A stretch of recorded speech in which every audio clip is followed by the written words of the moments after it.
Hello friends, Pihu comics world में आप सभी का स्वागत है। कॉमिक्स की दुनिया से जुड़ने और बचपन की सुनहरी यादों में खो जाने के लिए चैनल को सब्सक्राइब करें। धन्यवाद दोस्तों। ये दोस्तों राज कॉमिक्स में पढ़ते हैं बाकीलाल का अगला अंक, जिसका नाम है कर बुरा हो भला और जिसके लेखक हैं बेदी जी।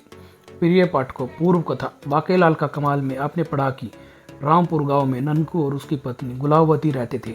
ननकू को जमींदार के खेतों पर काम करके जो रूखा सूखा मिलता था उससे ही गुजारा करते थे वे। उसकी पत्नी गुलावती भगवान शिव की अनन्य भक्ति, शिव के आशीर्वाद से ही बाकीलाल का जन्म हुआ था।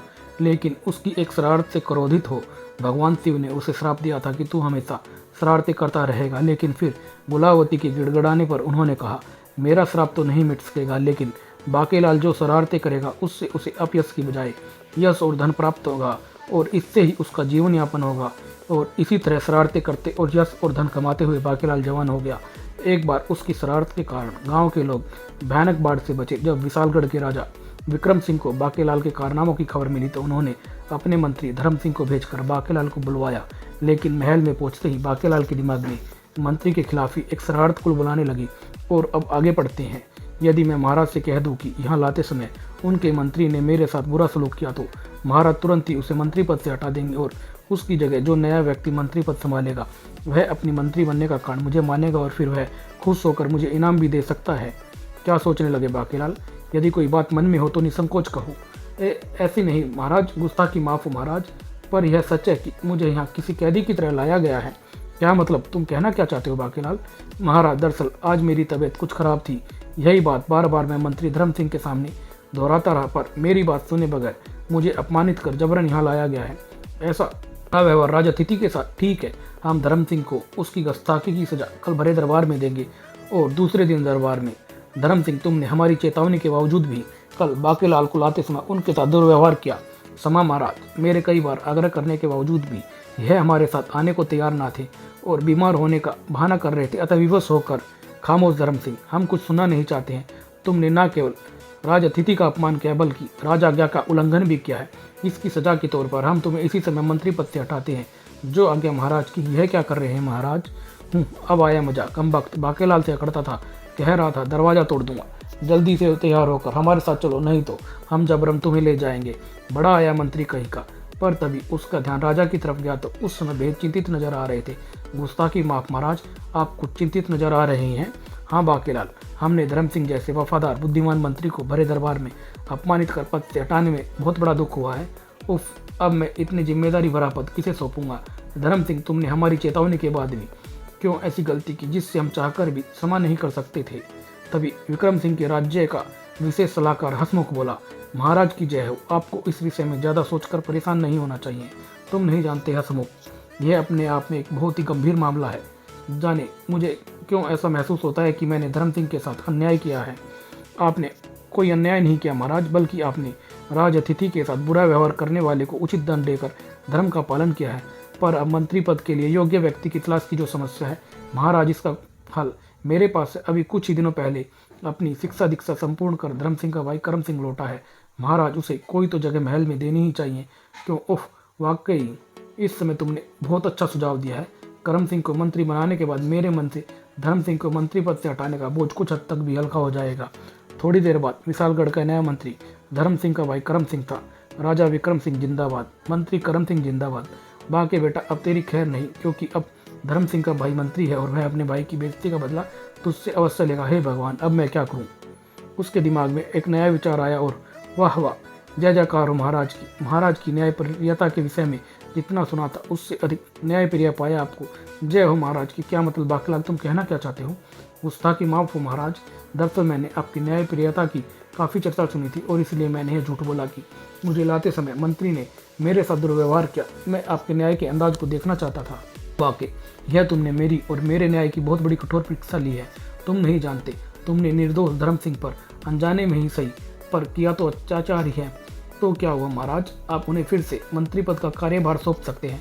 नहीं, यह संभव नहीं है, क्योंकि अब हम मंत्री का पद उसके छोटे भाई को दे चुके हैं और अब उसको कारण ही हम उस पद से नहीं हटा सकते हैं। वाह, क्या न्यायप्रियता है। ओह, अब धर्म सिंह के साथ हम क्या न्याय करेंगे?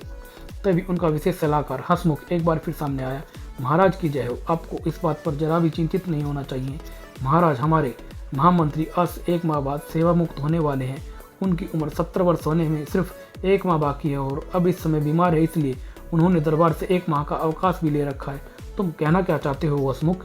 यही कि अपने भूतपूर्व मंत्री धर्म सिंह इस योग्य हैं कि उन्हें राज्य के महामंत्री का कार्यभार सौंप दिया जाए। वाकई हसमुख, तुम हमें समय समय पर ठीक सुझाव देते रहते हो और आज भी यह तो मेरा कर्तव्य है महाराज। और फिर थोड़ी देर बाद जब धर्म सिंह को महामंत्री का पद सौंपा जा रहा था, हे भगवान, जान बची तो लाखों पाए। राजा विक्रम सिंह की जय हो, महामंत्री धर्म सिंह की जय हो। और उसी रात बाकेलाल जब विशालगढ़ राज्य की अतिथिशाला में अपने सोने की तैयारी कर रहा था, तभी महामंत्री धर्म सिंह अपने भाई करम सिंह के साथ वहां पहुंचा। बाकेलाल जी, आप वाकई बहुत ही महान हैं। जो जी, ऐसी कोई बात नहीं है। खैर जाने दीजिए, किसी भी महान व्यक्ति को अपने मुंह पर अपनी अच्छी तारीफ नहीं लगती है, पर आप हम दोनों भाइयों की तरफ से यह तुच्छ भेंट स्वीकार करें।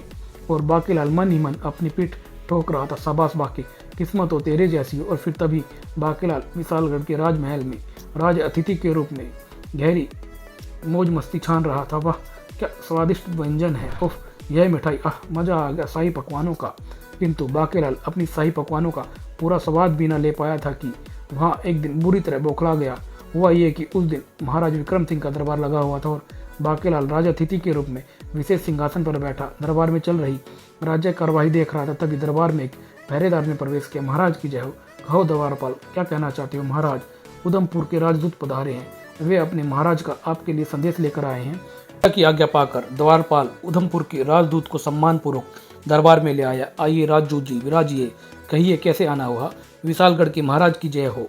हमारे महाराज ने आपके लिए यह लिखित संदेश भेजा है। उफ, महामंत्री उधम सिंह ने दस्तावेज राजदूत के हाथ से लेकर महाराज की तरफ बढ़ाया। महामंत्री जी, इसे आप ही भरे दरबार में पढ़कर सुनाइए। जो आज्ञा महाराज। विशालगढ़ के राजा विक्रम सिंह को सूचित किया जाता है कि हम यानी उधमपुर के राजा उधम सिंह आपको चेतावनी देते हैं कि आप स्वेच्छा से अपने राज्य को हमारे अधीन स्वीकार कर ले। इसी में आपकी भलाई है, अन्यथा आप युद्ध के लिए तैयार हो जाए। राजा विक्रम सिंह एक स्वाभिमानी राजा थे, अतः यह खबर सुनकर उनका खून खोलने लगा। राजदूत जाओ और उधम सिंह से कहो कि हमसे युद्ध भूमि में मुलाकात करने के लिए तैयार रहे। जो आज्ञा महाराज, मैं चलता हूँ।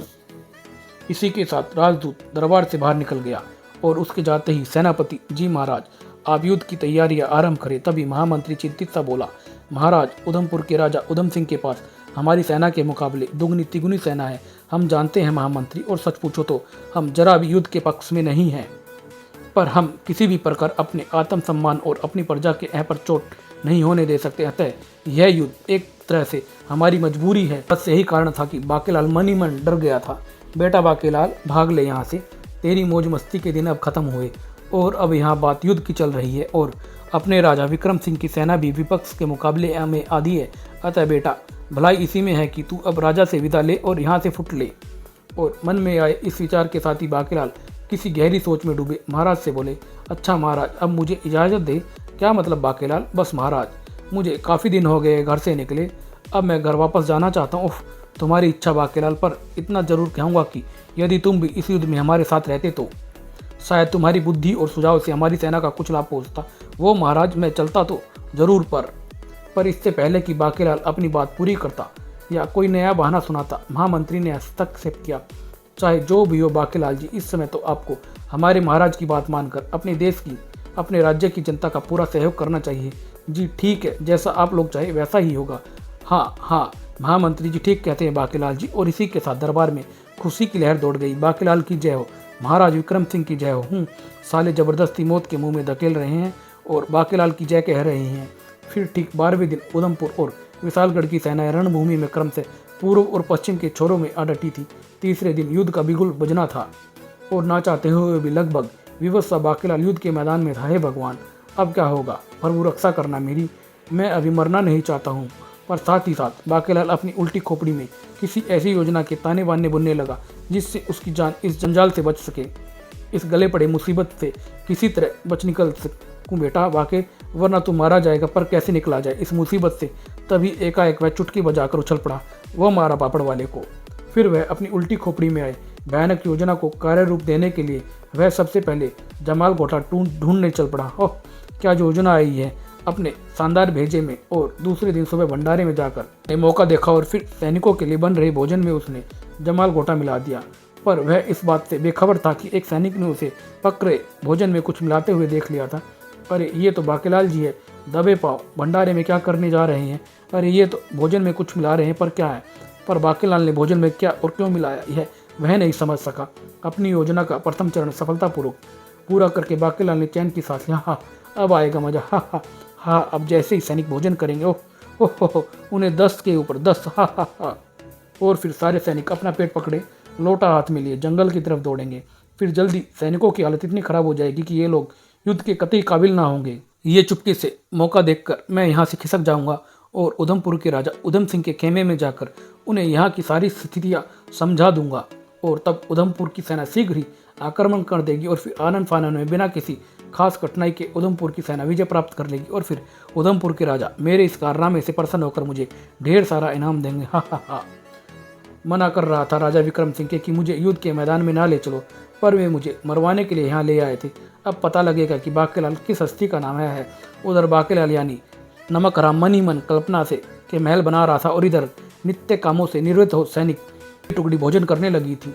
और जैसे ही सैनिक भोजन करके उठे, भोजन में मिले जमाल गोटे ने अपना असर दिखाया। उफ, अचानक पेट में दर्द क्यों होने लगा? आह, हाय मर गया रे, हाय दैया मर गया रे। और अगले ही क्षण भोजन कर चुके सारे सैनिक हाथ में लोटा लिए जंगल की तरफ भागे। और जब सैनिकों की दूसरी टुकड़ी ने भी भोजन किया तो उनका भी यही हाल हुआ। उफ, मर गए रे, आई कर लिया।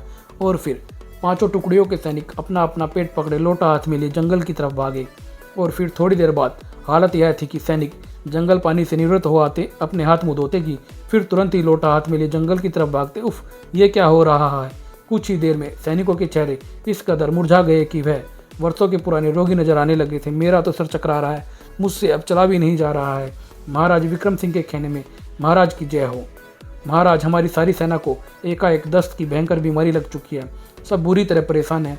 कहो जवान, तुम कहना क्या चाहते हो?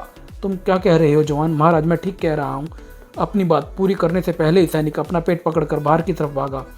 और इस सूचना के साथ ही राजा विक्रम सिंह के छक्के छूट गए थे। हे ईश्वर, यह तूने किस धर्म संकट में डाल दिया? अब मैं क्या करूं भगवान?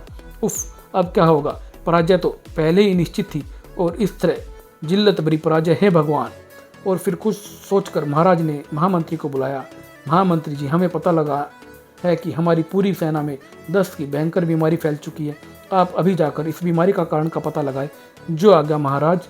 बीमारी का कारण जानने के लिए महामंत्री सैनिकों के खेमे पहुंचा और पूछताछ करने लगा। जल्दी इस पूछताछ का नतीजा सामने आया। वह सैनिक जिसने बाकेलाल को भोजन में कुछ मिलाते देखा था, वह डरता हुआ सामने आया। जी हजूर, क्या बात है जवान? डरो नहीं, जो कहना है साफ साफ कहो। जी हजूर, मैंने सुबह भंडारे में बाकेलाल जी को भोजन में कुछ मिलाते देखा था। क्या कह रहे हो तुम क्या बकते हो जवान? भला बाकेलाल जी भोजन में क्यों कुछ मिलाने लगे? क्षमा करें हजूर, मैं सच कहता हूँ। ओह, भला यह सैनिक क्यों झूठ बोलने लगा? मेरी तो समझ में नहीं आता है, मैं क्या करूं? मुझे तो सिर्फ इस बात की खबर महाराज को कर देनी चाहिए। तुरंत ही महामंत्री ने यह बात महाराज को बताई। और पूरी बात सुनने के बाद, यह आप क्या कह रहे हैं महामंत्री जी? नहीं, यह नहीं हो सकता। पर महाराज, उस सैनिक ने खुद बाकेलाल को तैयार हो रहे भोजन में कुछ मिलाते देखा है। समझ नहीं आता भला बाकेलाल भोजन में क्या गड़बड़ी कर सकता है और उससे उसे क्या फ़ायदा होगा? महाराज, मेरे ख्याल से तो पहले राजवैद्य से भोजन का परीक्षण करा लेना चाहिए ताकि आगे सही निर्णय लिया जा सके। जैसा चाहो वैसा करो महामंत्री जी, हमारी तो कुछ समझ में नहीं आता है, आखिर हो क्या रहा है? महामंत्री ने वही राजवैद्य को बुलवाया और साथ ही भंडारे से थोड़ा भोजन भी मंगवाया। वैद्य जी, आप इस भोजन का परीक्षण करके बताएं कि इसमें कुछ मिला हुआ तो नहीं है। अभी लीजिए हजूर। और फिर वैद्य जी यह भोजन लेकर अपने खेमे में आए और तरह तरह का उसका परीक्षण करने लगे। और राजवैद्य ने जल्दी भोजन में मिले जमाल घोटे का रहस्य जान लिया। उफ, भोजन में तो जमाल घोटा मिलाया गया है। मुझे तुरंत ही इस बात की सूचना महाराज को देनी चाहिए। और फिर हजूर, इस भोजन में जमाल घोटा बहुत अधिक मात्रा में मिलाया गया। क्या कह रहे हो तुम? उफ, नीच कमीने बाकेलाल, हम तुझे सजा देंगे कि महामंत्री जी फौरन बाकेलाल को बंदी बनाकर हमारे सामने पेश किया जाए। जो आज्ञा महाराज की। और उधर बाकेलाल भागने की फिराक में था। अब मेरा यहाँ का काम पूरा हुआ, मुझे अब यहाँ से भाग निकलना चाहिए और फिर यहाँ की पूरी स्थिति की जानकारी उधमपुर के राजा को दे देनी चाहिए। पर अभी बाकेलाल भागने की तैयारी कर ही रहा था कि खबरदार बाकेलाल, भागने की कोशिश मत करना, सैनिकों पकड़ लो इसे। क्या कह रहे हो तुम? सैनिकों ने तुरंत आगे बढ़कर बाकेलाल को दबोच लिया। इस हरकत का मतलब महामंत्री जी, बाकेलाल तुम्हारी पोल खुल चुकी है। तुमने न केवल हमारे महाराज से नमक हरामी किया बल्कि पूरे राज्य के साथ गद्दारी भी किया। आखिर आप कहना क्या चाहते हैं? यही नमक हराम कि तूने भोजन में जमाल गोटा मिलाकर हमारी सारी सेना को लगभग नकारा कर दिया है। एक प्रकार से तूने हमें जीते जी मार डाला है दुष्ट। अपनी पोल खुलती देख बाकीलाल बुरी तरह घबरा गया, किंतु किसी तरह अपने होशोवासों पर काबू रखकर बोला, ये आप किस प्रकार का इल्ज़ाम लगा रहे हैं महामंत्री जी? आप नहीं जानते कि हम विशालगढ़ राज्य के राजातिथि हैं। मैं आपकी जातियों की शिकायत महाराज से करूंगा। धोखेबाज, याद रख, तुझे भोजन में जमाल गोटा मिलाते हुए जिस सैनिक ने देखा है, खुद उसने तेरी शिकायत महाराज से की है और महाराज के हुक्म से ही मैं तुझे गिरफ्तार करने आया हूँ। बेटा बाके, अब तेरा खेल खत्म है। अब तेरी पोल खुल चुकी है और अब महाराज तुझे सिर्फ एक ही सजा देंगे, मौत, मौत और सिर्फ मौत। मुझे माफ़ कर दीजिए हजूर। खामोश नमकराम, सैनिक को ले चलो, इसे बांध कर महाराज के सामने। महामंत्री ने बाकीलाल को महाराज के सामने पेश किया। बोल दुष्ट, क्योंकि तूने ऐसी नीच हरकत, बता, बोल दुष्ट बोल। वो माफ़ी है हजूर, रहम महाराज रहम। खामोश नीच, तुमने हमारे साथ ही नहीं बल्कि अपने देश, अपने साथियों के साथ गद्दारी की है। हम तुझे कभी माफ़ नहीं कर सकते महाराज। मुझे चुप हो जा नमक हराम। महामंत्री जी, आप इसे फौरन मेरी आंखों के सामने से हटा दीजिए। सुबह युद्ध प्रारंभ होने से पहले हम खुद अपने हाथों से इसका गला काटेंगे, यही इसकी सजा है। रहम महाराज रहम। सैनिक को ले जाओ इसे। नहीं महाराज। फिर सैनिक बाकीलाल को घसीटते हुए वहां से ले गए। उधर उधमपुर के राजा उधम सिंह के खेमे में उधमपुर के बुद्धिमान जासूस पोपटलाल और चौपटलाल अपने राजा उधम सिंह के सामने सिर झुकाए खड़े थे। इसमें कोई शक नहीं है कि आप दोनों विषण सूझबूझ वाले, और यह कहा जाए कि आप दोनों हमारी सेना की रीढ़ है तो कोई अतिशयोक्ति नहीं होगी महाराज। यह तो आपका बड़प्पन है, वरना हम किस काबिल हैं? वह आप दोनों द्वारा लाई गई दुश्मन सेना की गुप्त जानकारी ही, जिसकी बदौलत हमने कई देशों में बड़ी सफलता से विजय प्राप्त की है। और आज भी हम चाहते हैं कि आप दोनों फौरन यहाँ से जाकर किसी प्रकार विशालगढ़ की सेना का जायजा ले और शाम तक अपनी जानकारी हमारे सामने पेश करें। आज्ञा का पालन होगा अंदाता। फिर जासूस पोपटलाल और चौपटलाल अपनी राजा की आज्ञानुसार चल पड़े विशालगढ़ की सेना की स्थिति का जायजा लेने। और कुछ दूर आगे चलने के बाद, भाई पोपट, वो देखो सामने विशालगढ़ के सैनिक। नहीं पोपट, वे शायद नित्य कर्मों से निपटने जंगल जा रहे हैं, देख नहीं रहे उनके हाथों में लोटे। हाँ भाई चौपट, वो तो इधर ही आ रहे हैं। क्या हम दोनों उनकी नज़र में आ गए हैं? हाँ भाई चौपट, तुम ठीक कहते हो। सुनो, मेरे दिमाग में जासूसी की एक सरल और नई युक्ति आई है। क्या क्यों ना हम दोनों यहीं किसी पेड़ पर चढ़कर आराम से बैठे? पोपट भाई, हम यहाँ दुश्मन की सेना की स्थिति का जायजा लेने आए, ना कि पेड़ पर चढ़कर आराम करने। चौपट भाई, बात तो समझने का प्रयत्न करो। देखो, दुश्मन देश का प्रत्येक सैनिक नित्य क्रम से निपटते इधर से होकर ही जंगल जाएगा और हम यहीं पेड़ पर चढ़े अनुमान लगा लेंगे कि दुश्मन देश के सैनिकों की संख्या कितनी है। मान गए भाई पोपट, तेरे दिमाग को क्या धांसू तरकीब आई है तेरे भेजे में। फिर देर किस बात की प्यारे, चढ़ लो इस बरगद के पेड़ पर। ठीक है चलो। फिर दोनों जासूस सामने खड़े विशाल बरगद के पेड़ पर चढ़ गए और सामने से जंगल पाने के लिए जा रहे विशालगढ़ के सैनिकों की गिनती करने लगे। फिर कुछ ही देर बाद, चौपट, तुम्हारे अनुमान से अब तक कितने सैनिक निवृत्त होकर वापस जा चुके होंगे? 55,000 सैनिक होंगे। उफ, हमारा अनुमान क्या था? यही कोई 40-45 हज़ार सैनिक, पर यह तो 50-55। तुम कहना क्या चाहते हो? यही कि हमारी पुरानी जानकारी कितनी गलत थी। और सुनो, सैनिक अभी भी आते ही जा रहे हैं, यानी कि हम अभी तक बहुत बड़ी गलतफहमी में थे। यही वही समय था जब विशालगढ़ के सैनिकों को दस्त की भयंकर बीमारी लगी हुई थी और वह बार बार लोटा हाथ में उठाए जंगल की ओर भाग रहे थे और पेड़ पर चढ़े चौपट और पोपट उन्हें नया सैनिक समझकर दुश्मन देश की सेना की संख्या के बारे में गलतफहमी में पड़ गए थे। सैनिक निरंतर आते जाते रहे और यह देख जासूस पोपट चौपटलाल और के चेहरे पर पसीना चमकने लगा था। भाई चौपट, विशालगढ़ के महाराज के पास इतनी बड़ी सेना, ताज्जुब है। इसमें ताज्जुब की क्या बात है भाई पोपट? पड़ोस देश के राजाओं ने गुप्त मदद की होगी राजा विक्रम सिंह की। तुम शायद ठीक कह रहे हो। तुम्हारे ख्याल से अब तक कितने सैनिक नित्य क्रम से निवृत्त होकर जा चुके होंगे? लगभग 2 लाख। और हमारे महाराज अपनी 70,000 की सेना को विशालगढ़ की सेना से मुकाबले दोगुना समझ रहे थे। चौपट भाई, तुम कहना क्या चाहते हो? यही कि हमारे महाराज को इस गलतफहमी में बहुत बड़ी पराजय का मुंह देखना पड़ेगा। तो चौपट भाई, हमें क्या, हमारे महाराज हारे या जीते? अरे भाई, हम जासूस हैं, हमारा काम है दुश्मन देश के सैनिक जानकारी प्राप्त करना और प्राप्त जानकारी अपने राजा के सामने पेश करना। चौपट भाई, तुम ठीक कहते हो भाई पोपट। आओ हम गरम खबर फौरन अपने महाराज को देते हैं। चल भाई चौपट। फिर थोड़ी ही देर बाद चौपट पोपट अपने महाराज उधम सिंह के सामने थे। अंदाता, गुस्ताखी माफ हो। अंदाता, विशालगढ़ की सेना अपनी सेना के मुकाबले तिगनी चौगनी है। ये तुम क्या कह रहे हो चौपट? अंदाता, चौपट ठीक कह रहा है। हम लोगों ने अपनी आंखों से विशालगढ़ की विशाल सेना देखी है। क्या कह रहे हो? जी हाँ अंदाता, अब आप इस देश की सेना की संख्या का अंदाज़ा लगाएं। जिस देश के सैनिक एक बार में हजारों की संख्या में नित्य क्रम से निपटने के लिए जंगल जाते हैं और उनके वापस आते ही दूसरी टोली आती है, यही क्रम सुबह से लेकर दोपहर तक चलता है और फिर सैनिक फिर आते हैं और जाते रहते हैं। पर हमारी जानकारी में तो विशालगढ़ की सेना इतनी बड़ी ना थी। यह बात तो अपनी जगह सही है अंदाता, पर हमारा अनुमान है कि पड़ोस देश के कई राज्यों ने मिलकर राजा विक्रम सिंह की मदद की है। यह तो हो सकता है, पर अब हम क्या करें? कल युद्ध में हमारी पराजय तो हमारी नाक कटवा देगी। अंदाता, हमें विशालगढ़ के महाराज विक्रम सिंह से अपनी पराजय स्वीकार कर संधि का रास्ता अपनाना चाहिए। हाँ, यही ठीक रहेगा। वाकई तुम दोनों जासूसों ने समय समय पर हमें ठीक सुझाव देकर हमारी नाक इतनी ऊंची कर दी है। अंदाता, यह तो हमारा फर्ज है। अब तुम दोनों बिना विलंब की राजदूत ठेंगा सिंह के साथ विशालगढ़ के महाराज के पास चले जाओ। मैं तुम्हें उन्हें संधि पत्र लिख देता हूँ। ठीक है अंदाता। और उधमपुर के दोनों जासूस राजदूत तीनों चल पड़े विशालगढ़ के महाराज से मिलने के लिए। उधर अपने खेमे में विशालगढ़ के महाराज महामंत्री बेहद चिंतित थे कि एक पहरेदार उनके सामने आकर बोला, महाराज की जय हो, आपसे उधमपुर के राजदूत और दो जासूस मिलना चाहते हैं। पर क्यों? जाओ उनसे जाकर कहो हम हर हालत में उनसे युद्ध करने के लिए तैयार है, परिणाम चाहे जो भी हो।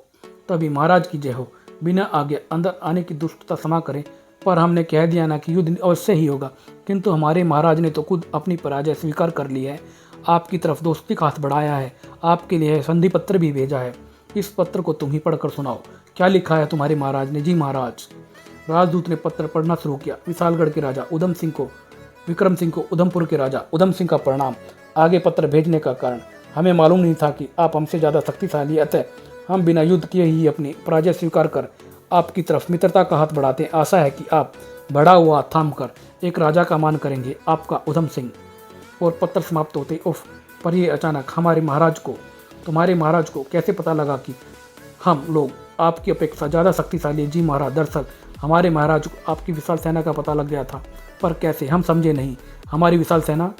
इस बारे में आपको हमारी सेना के योग्य और कुशल जासूस पोपटलाल और चौपटलाल ही बता सकते हैं।